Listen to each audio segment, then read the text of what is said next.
अहमदनगर शहरात मंगलगेट भागामध्ये नगरसेवक सचिन जाधव यांच्यावर प्राणघातक हल्ला करण्यात आला। त्यांना सध्या एका खासगी रुग्णालयात उपचारासाठी दाखल करण्यात आले। यावेळी अहमदनगर लोकसभा मतदारसंघाचे महाविकास आघाडीचे उमेदवार निलेश लंके यांनी जखमी नगरसेवक सचिन जाधव यांना विचारपूस करण्यासाठी हॉस्पिटलला भेट दिली। यावेळी अधिक माहिती महाविकास आघाडीचे उमेदवार निलेश लंके यांनी दिली आहे। नगर शहरामध्ये मी सुद्धा काल निवडणुकीचा प्रचार संपल्यानंतर एका नियोजनाच्या निमित्ताने माझ्या कार्यालयामध्ये बसलो होतो। त्यावेळेस मला फोन आला की नगर शहरामध्ये 2 गटामध्ये मारहाणीचा प्रकार घडला।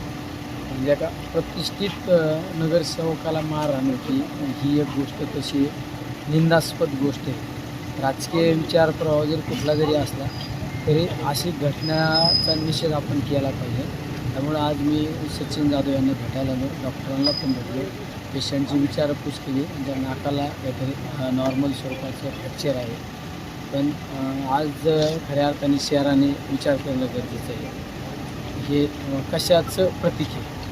मतदारांमध्ये बरंचसं संभ्रम निर्माण करण्याचा प्रयत्न होतो आहे, त्यातनंच अशा घटना घडतात असं सांगितलं जातं। मतदारांमध्ये अशा प्रकारचे गेले 4 दिवसापासून प्रकार घडवून लोकांना दिशाभूल करण्याचा प्रयत्न केला जात आहे। काल परवा कुणीतरी एक व्यक्ती हॉस्पिटलला ॲडमिट झाला आणि त्यांनी सांगितलं की मला निलेश लंकेंच्या समर्थकांनी मारहाण केली आणि त्यांनीच दुसऱ्या दिवशी परत बाईट दिली। तो व्यक्ती आमच्या ओळखीचा नाही, काय नाही, मारहाण करणारे कोण माहीत नाही, काय नाही। त्यांनी दुसऱ्या दिवशी अशी बाईट दिली की हा मला भाजपच्या काही नेते मंडळींनी माझ्यावर दबाव आणला होता आणि त्यांनी मला दबावापोटी अशी बाईट द्यायला लावली। असा प्रकारच नाही। आज तर तुम्ही पाहिलं असेल, आज जी घटना घडली म्हणजे खरी गुंडागिरी कोणाची, खरी दादागिरी कोणाची, आज नगर शहरासमोर आले ना।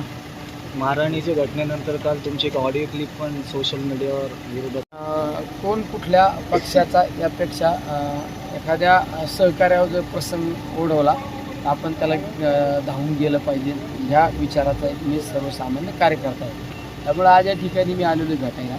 शेवट नगरसेवक कुठल्या पक्षाचा आहे, कुठल्या पार्टीचा आहे, वास्तविक पाहता ज्या नगरसेवकाला मारहाण केली आणि ज्यांनी मारलं ते दोन्ही पण आज माझ्या ह्या निवडणुकीत माझ्या विरोधात प्रचार करतात। पण माझ्या दृष्टीने निवडणुकीपेक्षा आज एका कुटुंबाप्रसंग ओढवलेला आहे ना, त्या कुटुंबाला मदतीसाठी आपण धावून गेलं पाहिजे, ही भावना महत्त्वाची।